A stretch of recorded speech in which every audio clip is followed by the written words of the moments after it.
इस चर्चा में जो बात स्पष्ट है वो ये कि इंडिया अलायंस अपनी तरह से एक बार फिर अपना आकार बनाने और बढ़ाने की तैयारी कर रहा है।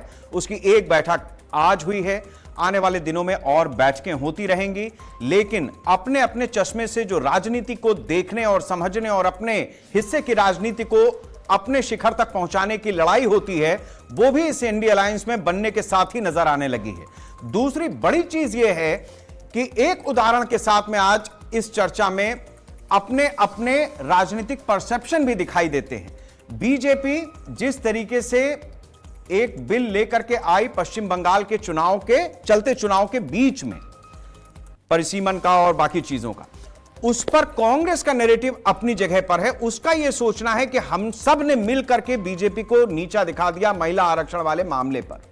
लेकिन बीजेपी तो यही चाहती थी कि यह बिल न पास हो, क्योंकि ऑलरेडी वो पहले बिल पास हो चुका है। उसका नोटिफिकेशन 17 को कॉल की गई कि संसद का सत्र होगा और 16 को नोटिफिकेशन जारी हो चुका था पिछले वाले का जो पास हो चुका है।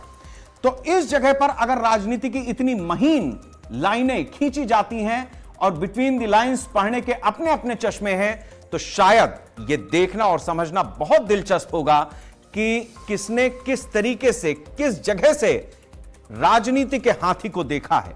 क्योंकि हाथी एक ऐसा प्राणी है जिसको जो जिधर से देखता है वो उसकी उधर से व्याख्या कर सकता है। और 140 करोड़ का यह लोकतंत्र भारत अपनी तरह का एक बहुत बड़ा हाथी है।